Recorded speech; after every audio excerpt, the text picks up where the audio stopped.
Joining us now is the CEO of RVshare, Jon Gray. Jon, good to see you again. I know the last time you were with us, it was just before Memorial Day weekend, and you said that demand was very strong. Here we are with the 4th of July weekend just a few days away, and I'm curious if some of that demand has started to pull back a little bit. Not at all. I mean, demand is actually stronger. When I was here last time, I said going into Memorial Day that it was going to be our biggest bookings day ever, and that was true.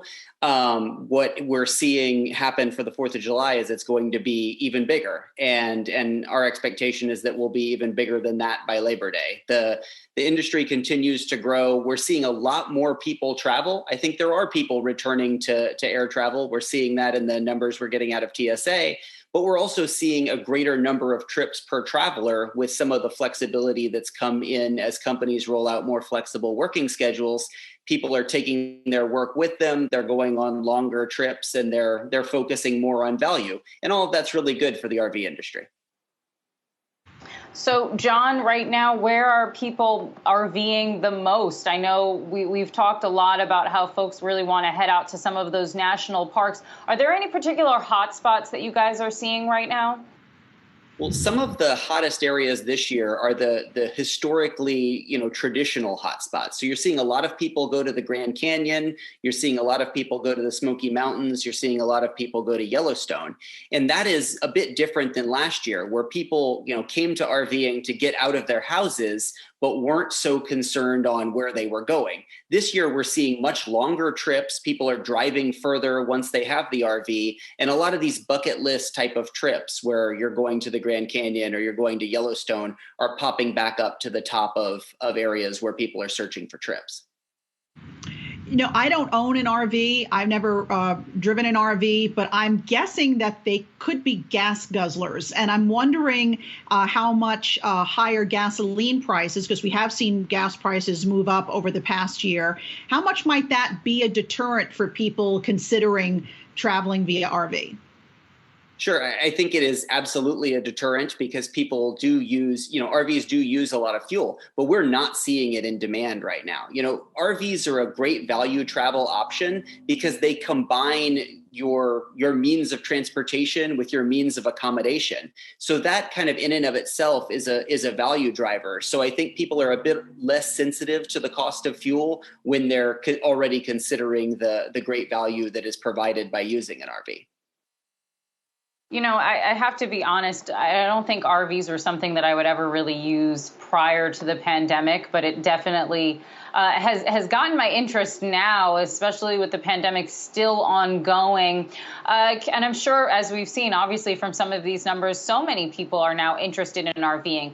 Do you think that interest and that demand stays even after everyone's vaccinated and they can get on a plane and travel further afield? I do. I think planes are a great way to travel. I think international travel is going to come back, and it's going to come back with a lot of pent-up demand and kind of with a vengeance. But I also think that, camping has been a way we've traveled for a long, long time. And positioning RVs as part of the camping industry is a very important thing that we're working to do. We've surveyed this, and about 2/3 of people who go camping would rather camp in an RV than in a tent.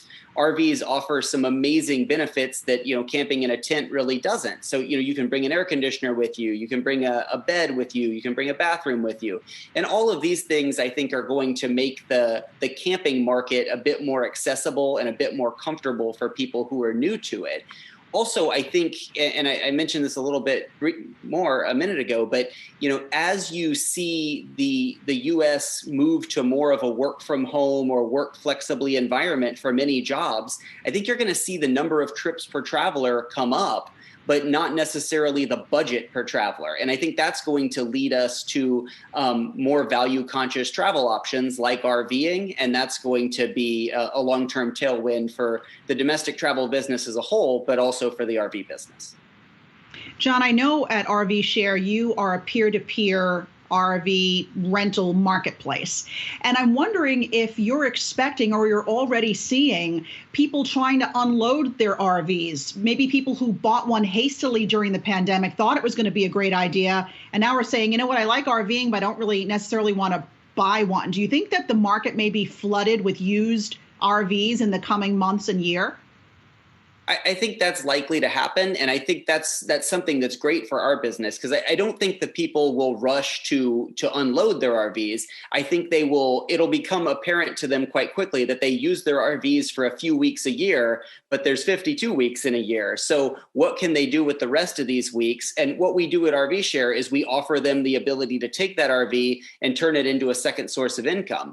More than half of the people who rent their RV out through RVshare are able to cover 100% or more of the ownership cost. So, you may take an asset that you bought hastily and say, wow, what can I do with this?